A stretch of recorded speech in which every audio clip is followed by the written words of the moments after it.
What's up, face band? Welcome to another episode of the Two Dates and a Dash podcast. I'm your host, Matt Cubbler. And before I introduce my special guest, Scott, Mr. Scott Morris, I'm going to dedicate the show. You'll hear about this later on in the show, but Scott's an advocate for diabetes, and diabetes has struck my family. My grandmother, my German grandmother, my Oma, from the time I was born, she was blind due to diabetes, and she was insulin dependent. And ultimately, complications from diabetes took her life. My mother is insulin dependent, diabetic. So it's very important to me, which is why we're doing this show tonight.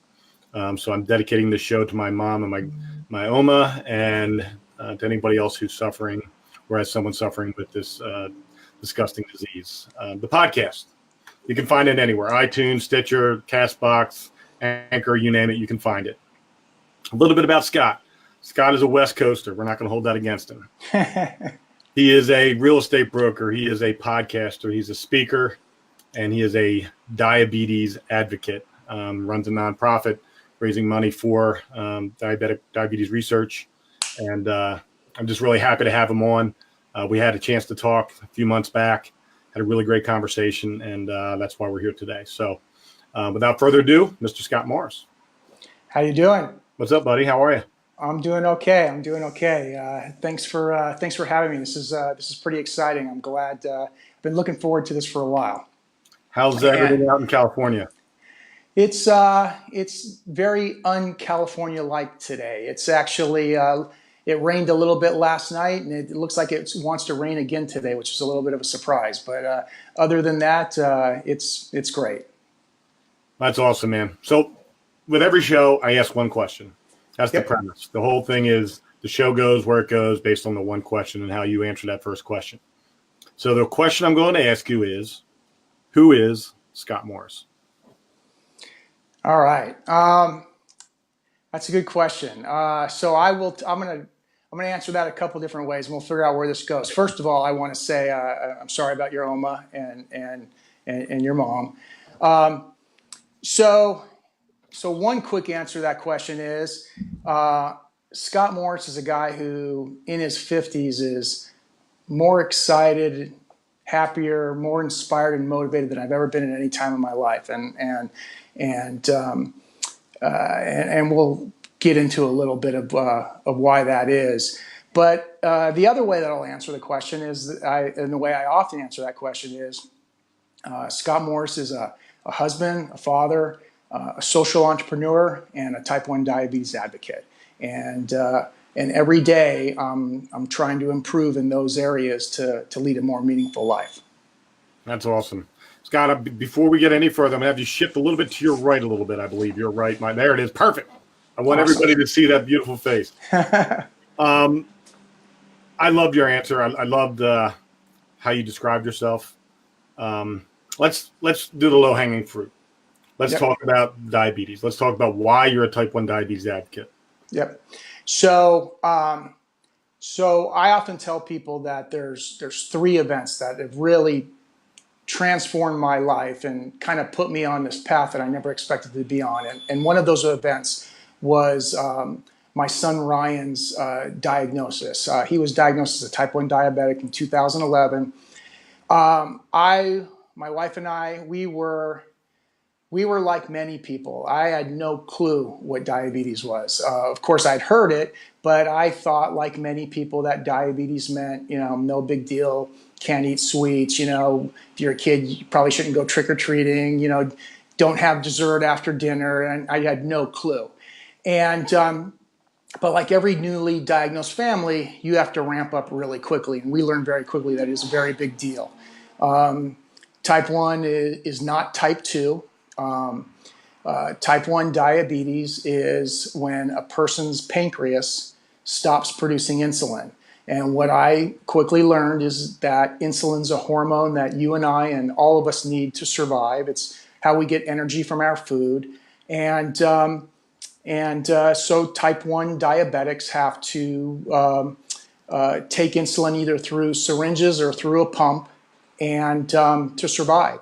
It's not a cure. It's a daily battle. It's type 1 diabetics are often spend significant portions of the day either with high or low blood sugars, which can have devastating consequences. So it's a daily battle, 24/7, 365, to try to manage that. And it's a lot of work. I mean, imagine something that you can never stop thinking about. You have to think about, what am I eating? Am I exercising? I mean, it's right there every day, and it's a big deal. So again, we didn't know anything about type 1 diabetes. My wife, I guess her maternal instinct was kicking in. She knew something was up just prior to Ryan's diagnosis. Typical symptoms that, we now know they were symptoms, but at the time I was explaining everything away. Constant thirst, frequent urination, fatigue. I mean, Ryan's an athlete, he's a baseball player, and he was, had flag football through his school, middle school at the time, club baseball. And just, I tell my wife, yeah, of course he's thirsty all the time. He's practicing 2 to 3 hours after school every day. And of course he's tired. But she insisted that we go to the pediatrician. And so of course I said, yes, let's go. And he was diagnosed in what seems like less than 5 minutes. And, by his pediatrician. And of course that made me protest even more, because again, I'm a dad who's trying to protect his son, and I'm in a little bit of a denial. I don't want anything to be wrong with my son.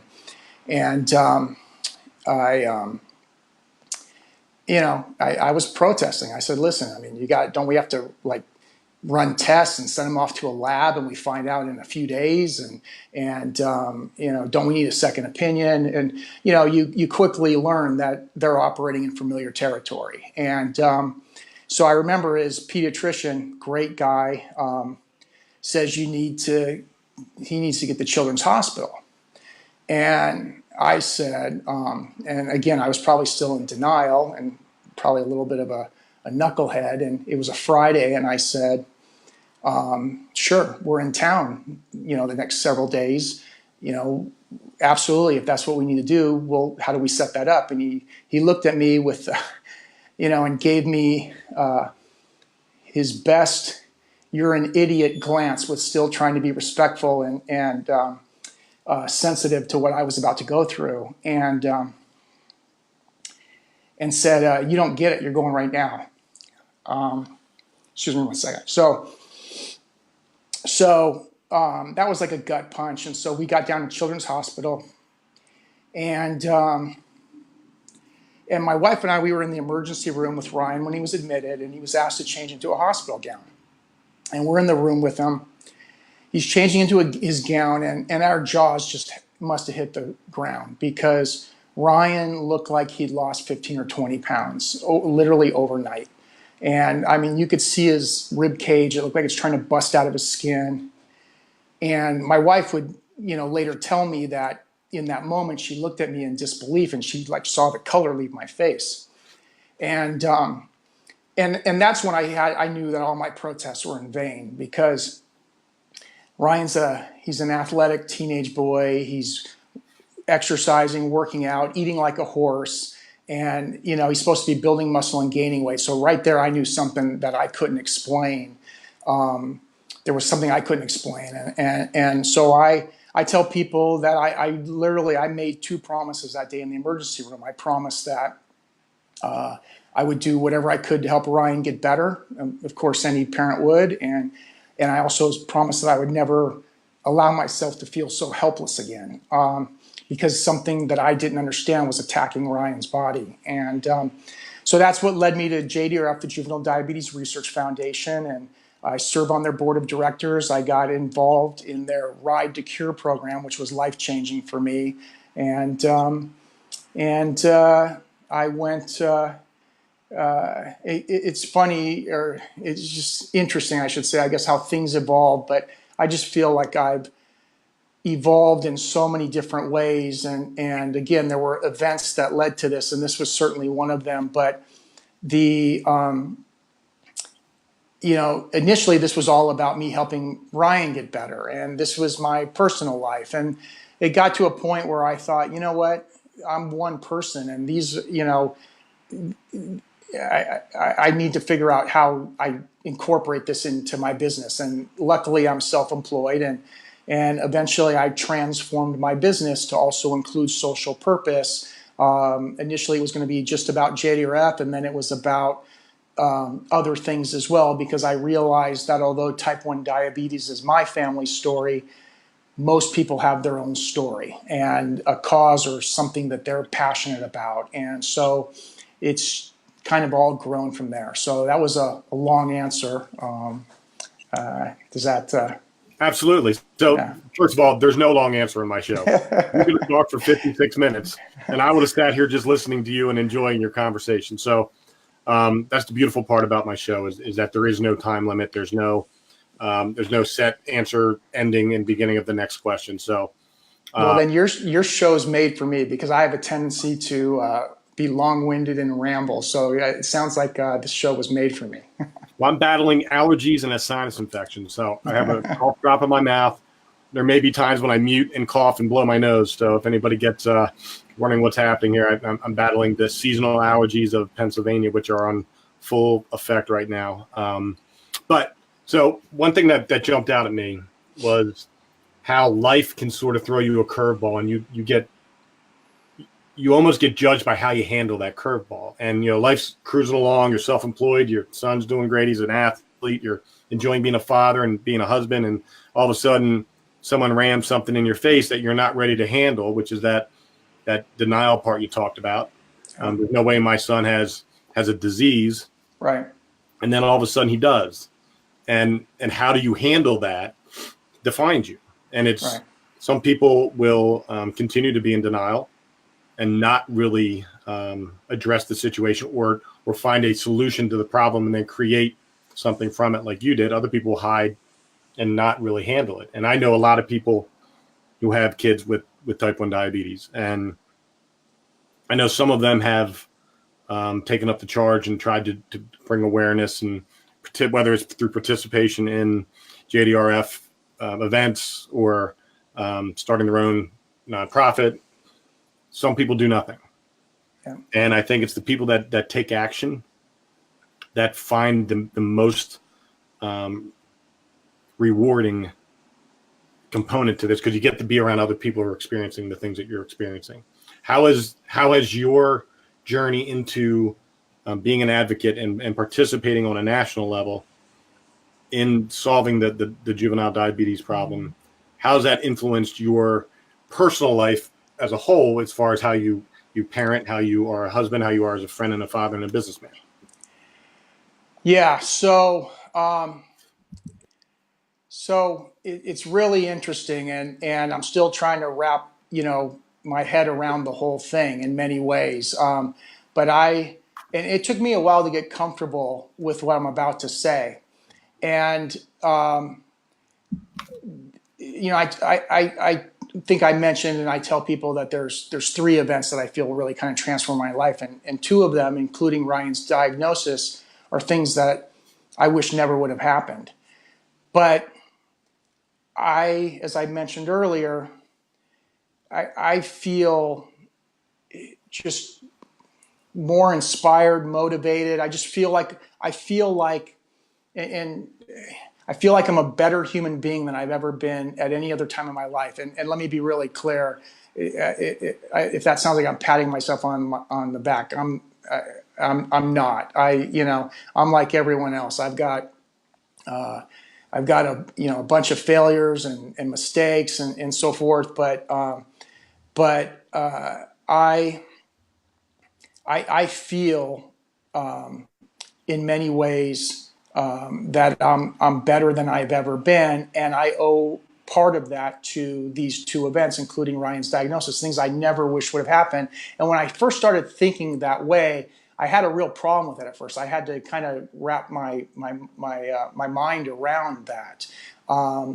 But I just initially was all about the type 1 diabetes advocacy, as I said, and then I put it into my business model, but then it grew into, I realized this again, as I said, this is my family story, but other people have their stories. I started my podcast. It was about telling these kinds of stories and stories of people that are,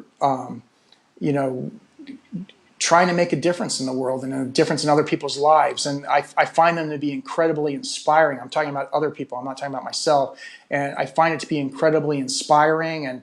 And I decided to start the podcast because, I want to kind of shine a spotlight on these people in the hopes that maybe it'll resonate with someone who will sign up to volunteer their time or make a donation to that cause. Or importantly, if they're carrying around something inside of them, something that they have a passion for, and they've had this idea of whatever, getting involved, starting a nonprofit, or making some sort of change or positive difference in someone's lives or in someone's community, maybe if they keep hearing these types of stories, that they'll be inspired in the way I've been inspired. And so you ask like how it's changed me, like in many ways. One is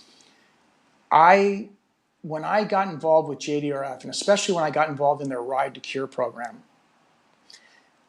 it was life-changing in that I had never in my life been around people that share a passion around a cause. And so, for example, you go on these century bike rides, and there'll be 300, 400, 500 people there at the venue, and it's 3 days. The bike ride's one day, but there's workshops and other things on the front and the back end of the actual ride. And so I'm spending approximately 3 days with a few hundred people that get type 1, meaning they understand it. And type 1 is a kind of disease, as I said, we didn't know what it was when Ryan was first diagnosed, and it can be very isolating. What you're going through, what Ryan's going through, and what you go through as a family within your home, but to be able to go someplace and be around so many people that get it and understand and that are inspired to do these amazing things. I had never been around anything like that, and I come back from these century rides, and I'm inspired to want to do more, and it's because of all these other people that I'm around, and it just keeps growing from there. I mean, 2-3 years ago, I didn't even really know what a podcast was. I think I listened to my first podcast like a year and a half ago, and now I have one. And my business model completely changed. There's other things that I have a vision for wanting to do, and it all stems back to these 3 events. So, yeah, my life's changed in a big way, but in a very positive way. I'm not sure. I don't know if that answered your question or not. Absolutely, because the reason why I asked that is because, when I do a lot of it's very similar type shows where I'm highlighting the epic lives people are living, their dash, right? And when I hear those stories, whether it's an athlete who overcame something or anybody, Ever Joe's, whoever, I just love listening to their story. I love being able to bring out the best of that person during the hour they're on the show and really allow them to shine and share why they're so special in my eyes. And my mom's a cancer survivor twice. She's got I call my mom the collector. She has just about every disease known to mankind. She's had, she's diabetes type 1. She's had cancer twice, emphysema, asthma. She's sudden onset deafness. You name it. My mom's, she's got it. And I jokingly call her the collector because I'm like, which one are we getting next? And it's amazing how when you know someone who suffered or someone who has unfortunately passed, whether it's from cancer or whatever, Alzheimer's, whatever the disease, it doesn't really matter what disease it is. The disease that affects your life, especially if it hits home, like within your inner circle, especially like a child, how motivating and inspiring it can be when you decide to take charge, to have some level of control over the outcome. Yep. You don't control the end result, but you have a part of the process or the feeling of as if you're contributing helps to make understanding it better, helps the person who's going through it feel as if they're not alone. Yeah. And it allows for you to grow, just like you just mentioned, in all aspects of your life, because you're around other people who have the same passion and wants Yeah. that you do. And it brings everything out in you. That's why we do a podcast. Right. It's that feeling of, I feel better at 8:00 at night, an hour later after my podcast, than I did at 6:59. Right. And I love that. Yeah. Yeah. It was somewhere along the way. And again, maybe through the Ride to Cure programs, but certainly as I've been on this path or journey or whatever you want to call it, as I'm continuing to evolve, I definitely have learned and 100% believe that the real happiness, the truest measure of a life well lived, is positively making a difference in other people's lives, and that's where my mind's at, and I think that's each of us. I think that's our greatest legacy. I certainly hope that will be my legacy. I don't know if it's going to be one person, two people, or how many people, but I know I'll work really hard from however many days I have left to try to make a difference on some level, and hopefully some people will tell some stories about me one day that I was able to do that. But again, even if it's only my kids, that's okay with me. And but it's given me a sense of purpose like I've never had before, to the point where I'm doing things that I've never done before. And I've always been don't get me wrong, I've always been a motivated guy. I've always been self-employed. I've been entrepreneurial on some level, but these events have me, I got to the point where this is how I'll put it. I'll put it to you. I'm a firm believer that myself and all of us, where we are at any given time in our lives, it's the sum of the choices we've made and the actions we've taken. Now, sure, there's things that happen that are outside our control, but as you alluded to just a little bit ago, how we respond to those things is what makes the difference.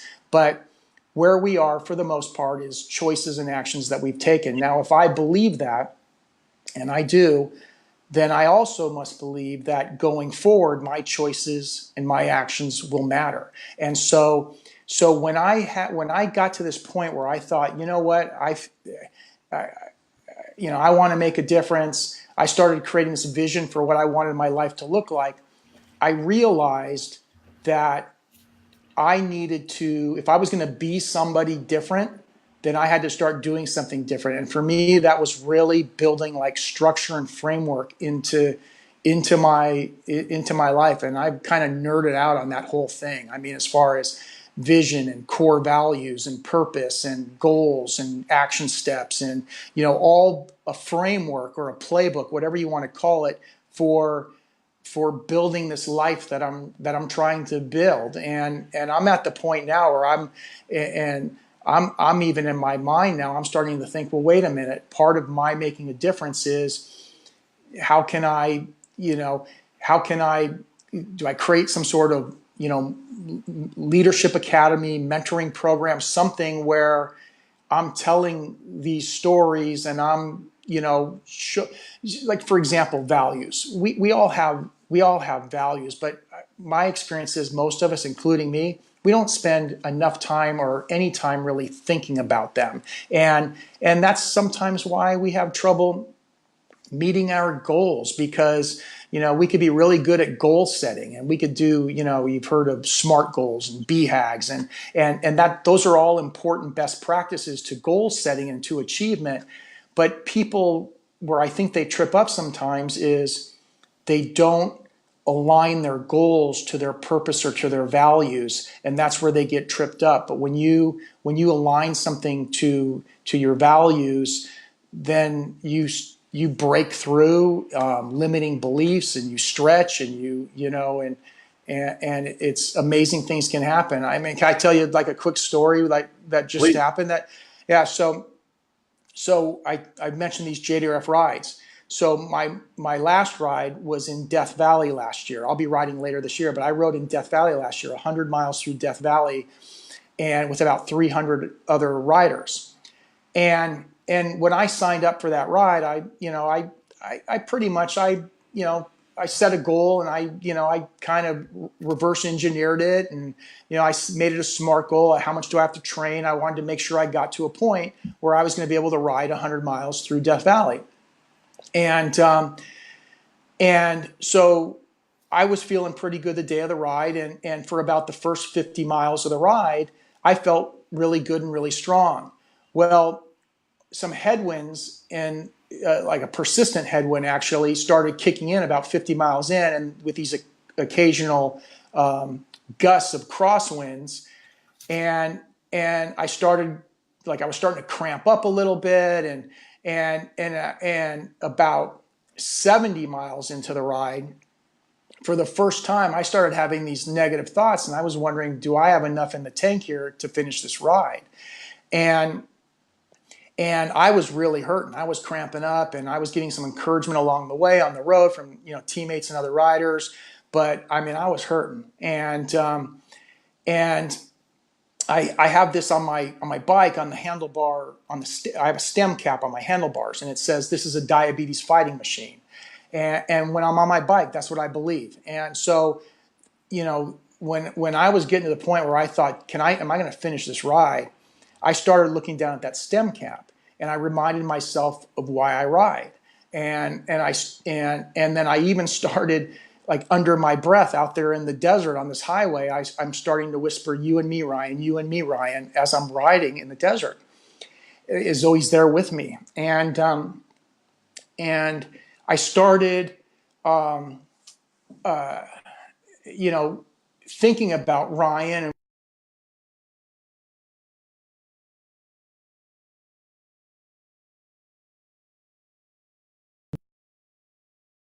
I mean, they quit and they die. And so I got to tell you, I finished that ride, but those last 30 miles, I was hurting big time. But it took that stem cap, it took you and me, Ryan, to get to that finish line. And it didn't really occur to me at the time, but in doing some like self-reflection afterwards, that was my values and purpose kicking in when I needed to break through and complete a goal that meant something to me. And I mean, if it hadn't been for that, I mean, if it was about exercise and physical fitness, I could have gone to the gym, or if it was just about exercise, when I started cramping up and hurting, I could have just said, all right, well, today's not my day, and I'll try again another time. But when you align your goals to your purpose and to your values, that's where the magic happens. I mean, that's when you start breaking through, and that's a recent example, and that was really powerful for me, and it helped me at that time, and I think it's going to help me going forward with the things that I hope to accomplish. It's funny, not funny, but when you talked about this ride, I didn't know about that ride, and I certainly wasn't expecting you to talk about that, but I do when I go into schools and do leadership and culture changing type programs at schools. I show this video from a movie called Facing Giants, or Facing the Giants. I forget what the actual name of it is, and it's a 5-minute segment of video that I think is the most powerful video you can show any kid, and it's called The Death Crawl, and it's a football based show, and it's this coach that calls out one of the players who was supposed to be a leader but wasn't acting like a leader, and he makes him do the death crawl, which is walking on your hands and feet with somebody on your back, sort of inverted like a turtle. Yeah. And he blindfolds him, and it's this whole process where the coach is urging him to keep going, and the kid's saying how tired he is and he can't do it. And before they started the death crawl, he had asked the kid how far he could go, and he said maybe to the 30-yard line. And he said, well, all I want you to do is give me your very best. Yeah. And at the end of it, the kid went the full length of the football field. And the coach said to him, inside of you is a leader, and I need your very best every single day. Yeah. And you give that to me. Right. And the reason why I show that is because people need to know what they're capable of.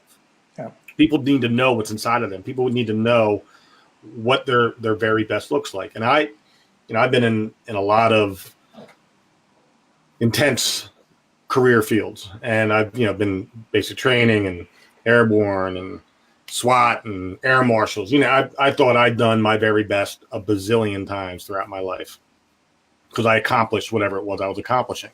Right. But it wasn't until I ran across the state of New Jersey, 3 marathons in 3 consecutive days. Yeah. When I broke 6 bones in my feet, had a seizure at mile 40, full muscle seizure at mile 40, and finished on time and had nothing, absolutely nothing left to give, did I realize what my very best felt like. And then when you were describing your ride, I was going back to that feeling. And I would tell, obviously I was doing it for my brother who had passed. And I talked to him the whole time. Yeah. And I'm like, Andy, make it go away. Just please make this go away because I can't go any farther.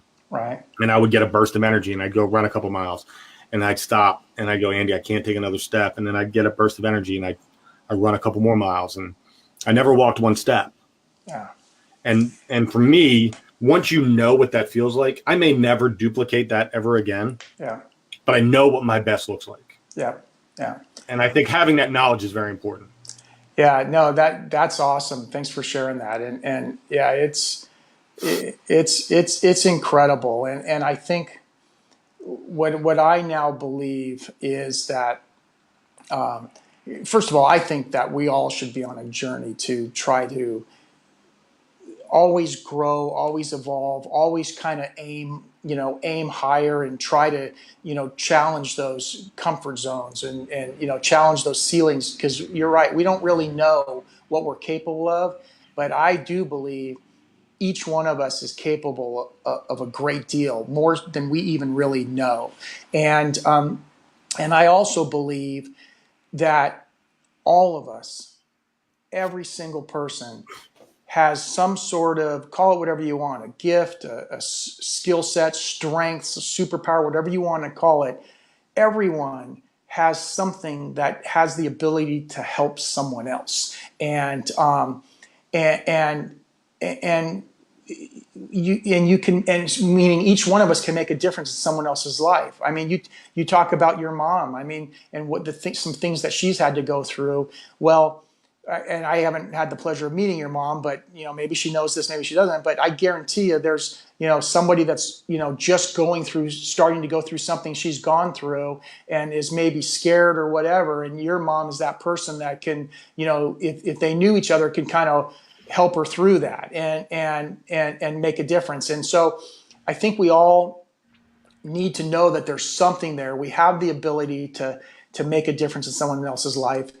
It's an important and worthy pursuit because it's going to be our greatest legacy, the stories that people tell about us after we're gone and how we made a difference in their lives. And we need to spend our days, figuring out what that looks like, and just, continuing to evolve ourselves so we can be there when those opportunities arise. I don't know. Is that? Yeah. Dude, you're speaking my language. So last night I did a charity show. So I put out in the Facebook that I would do 4 30-minute charity spotlights. And a good friend of mine, she's a police officer. Her brother, Jake, was killed. He was a Coast Guardsman, died in a training accident where his C-130 and a Marine Corps helicopter collided. And I believe 7 people perished, including her brother. And that was in 2009. And on top of being cops and knowing each other, we share that bond of losing a brother. Not the one you want, but it's the one we have. Yeah. And her and I never had a deep conversation about our loss. Every year on the anniversaries, we'd message each other, just a supportive thing, but we've never really had an in-depth conversation. So last night was the first time. And it was awesome to see the pride in her eyes for her brother. Yeah. And how important his life was to not just her, but so many other people. And then watching how, through social media, when it's done correctly, when social media is used for good, yeah, it's amazing what you can share, right, and how many people it can touch. Yeah. And that podcast, and I knew that was by design. I wanted this to happen, that it would grow out, and her ability to share that openly, which I don't think she does frequently, right, allowed other people to see that, yeah, and share in that. And I think that's important. And I think what people are missing today is that what makes them want to live life to its fullest? What is that thing that just makes you wake up every day? What's that intentional purpose that you have every single day? And I don't think there's enough people in our personal lives, in our work lives, in schools or wherever that's trying to inspire that in you. Yeah. And that's kind of where I think we're both on this mission where we're trying to bring light to that. Yep, absolutely. So there's, so that you may have heard this before. There's an author, Stephen Pressfield, and I may butcher this a little bit. I think I've got it right, but he has a quote, and he said, "Most of us live two lives: the life we're living and the unlived life within." And when you think about it, there are so many of us, including myself. Again, I point the finger at myself. As motivated as I was coming out of college, and I wanted to set the world on fire. And again, I've been entrepreneurial, but if I'm honest with myself, I've spent stretches of my life drifting. It's not that I wasn't trying, I was, but I was operating without a purpose and without a plan. And you hear these things, and you'll get the idea. I don't know if these are exactly right, but I've heard studies that 2/3 of America's workforce is disengaged. They're not from their work. They go to work for a paycheck, but they're not really inspired in any way. And then you hear the things about retirement, and people, they're not prepared for retirement financially or whatever. And on a 50,000 foot level, I think it has everything to do with not having that structure or that framework or that plan about, who am I? What am I aiming for? And some sort of clarity around that. And then focus, meaning, goals and action steps to focus on how you're going to achieve those outcomes that you aspire to, and have some sort of system of accountability. And what's amazing to me is we know this. We know this because all the best businesses do it, right? They have business plans and marketing plans. I mean, if your stockbroker called you and said, "Hey, I want you to invest in this startup," they're not really sure if anybody really wants their product or how they're going to bring it to market, or they have no pricing strategy around it. I mean, you're not going to invest that company. You're going to say, well, when they figure all that out, let me know and maybe I'll invest. Businesses, they have plans around, how they want to grow or be successful. Sports teams, I mean, they've got a playbook, they've got a plan, they've got strategies around how to win a championship. And it's all very structured. And of course, they practice but as individuals, again, very few of us, have a sense for doing that in our own lives. And meaning, like, what am I aspiring to? What are my values? And that's really helped me out a lot. And so those are the changes I'm making in my life. I've always in the back of my mind kind of knew some things, but I decided I'm creating the framework, and that's what's got me really excited. And again, if this is something that I think that I hope to share with my kids, and I hope to find ways to share it with other people. And it'll resonate with some, it won't with others. I mean, we all come. There's a lot of different paths to happiness and to success, and we have to come to things in our own way and in our own time. But again, it may sound a little cliche. I know these aren't my words. I've heard this before, but you don't think about changing the world, but maybe think about changing someone's world. And again, for me, and I don't mean this in a selfish way, I'm trying to change my world so I can be in a place where I can be there in the way I need to be there for the people that need me and count on me, starting with my family, my kids and my wife. And then it builds beyond that, my communities, my friends, my employees, and my customers. If I'm building myself and filling my own cup, if you will, then I'm in a better position to be there for the other people that need me or that I want to be there for. And so that's what I'm doing. And like anything new, I mean, it's like when you're trying new things, you kind of you question stuff and you figure some stuff's going to work.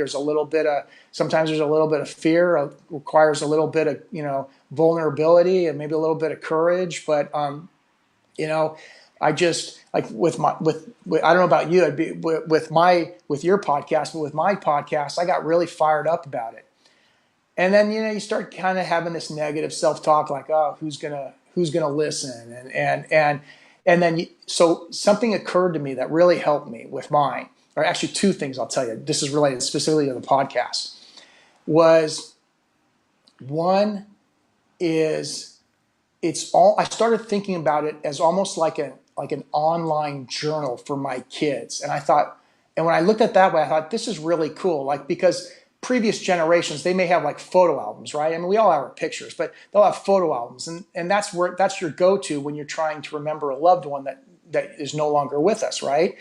But how cool is it if I have this like podcast with all these episodes of me having conversations with really cool and inspiring people.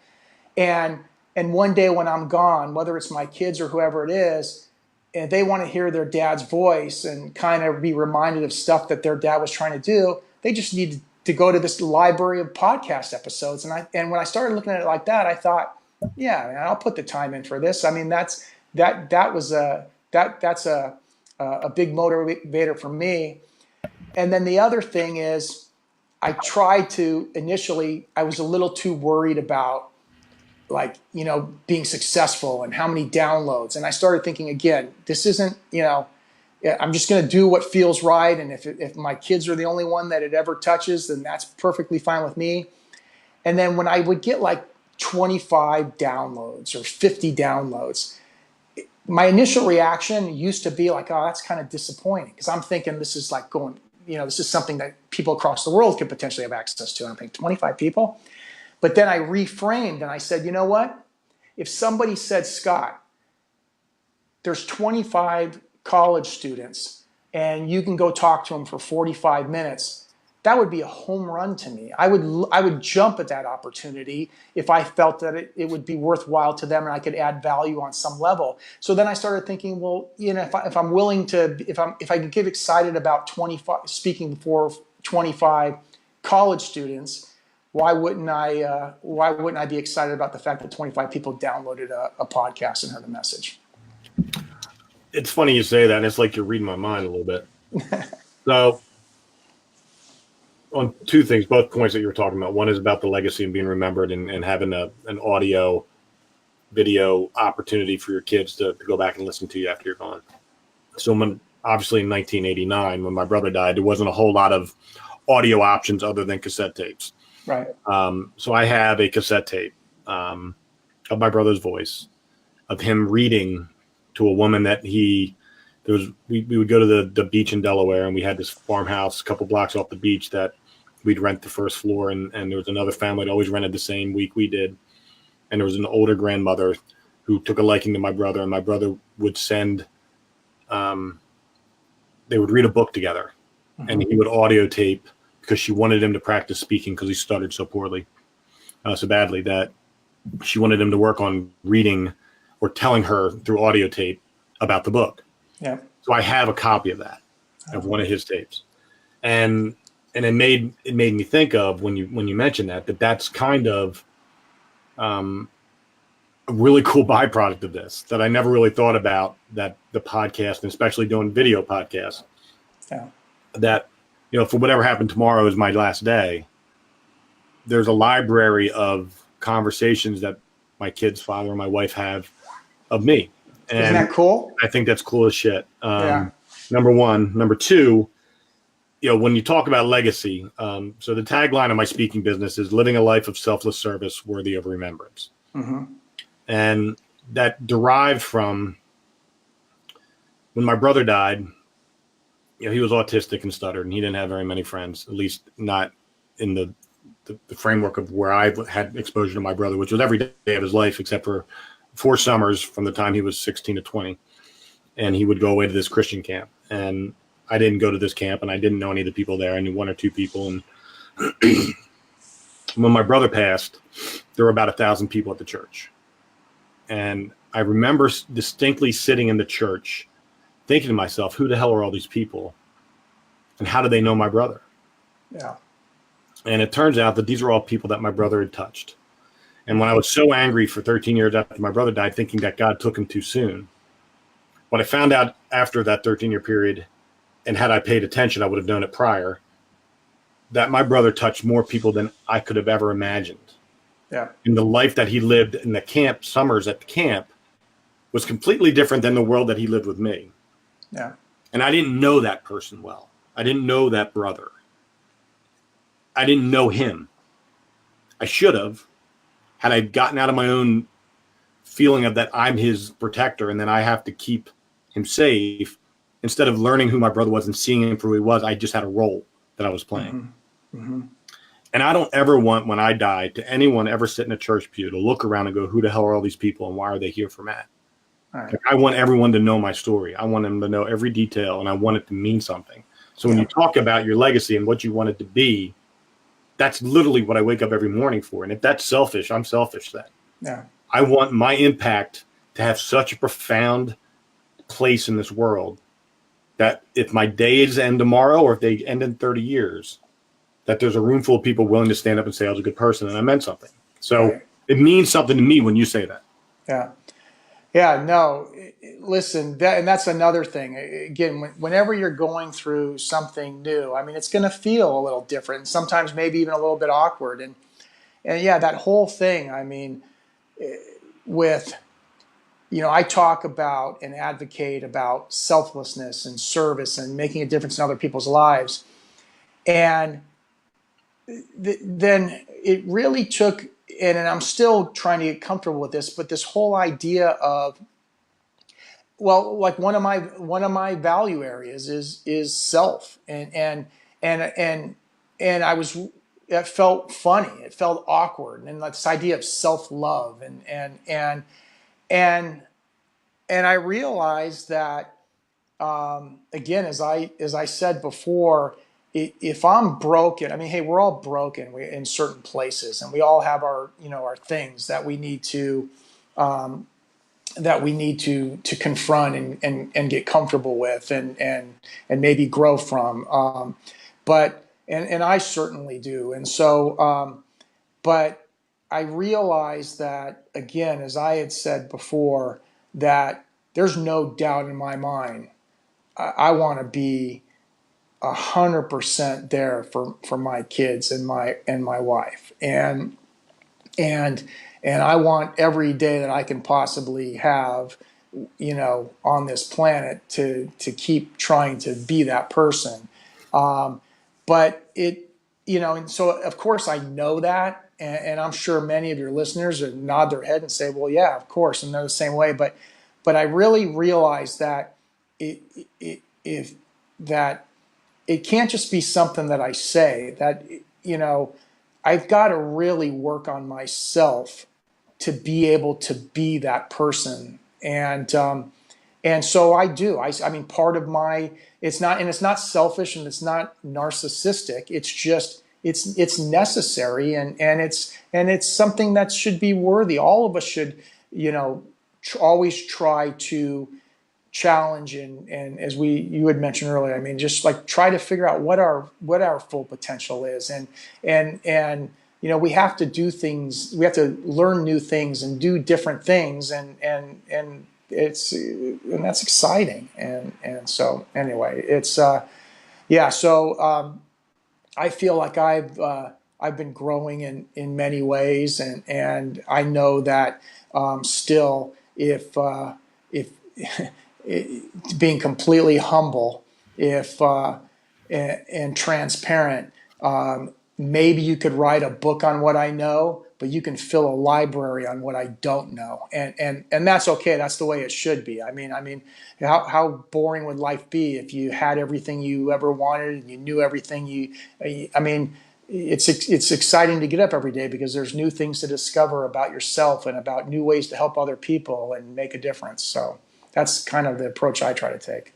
I love it, man. I think that's a great way to end the show too. I think, the living with an intentional purpose, living life, knowing that the amazingness of living is out there. Yeah. And if you allow yourself to see what can be and what you can be, Yeah. I think it's life is so much more important today to me than it ever was when I was younger. And I just think it's special to be able to share stories like yours, to share people's morals and integrity and vision. And I'm really thankful that you came on the show. Well, And I think having someone else say stuff that was in my brain is important.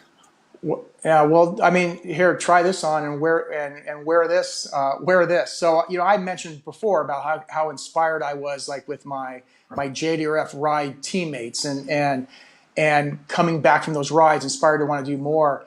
But I'm gonna throw that on you as well, because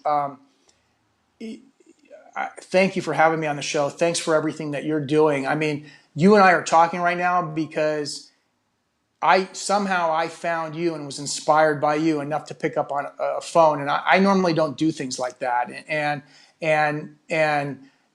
seeing what you're doing, I gained a little courage out of that. I gained some inspiration out of that. So I appreciate everything that you're doing and the difference that you're trying to make. And I can tell you firsthand, it inspired me, and it helps me to keep going too. So thanks for what you're doing.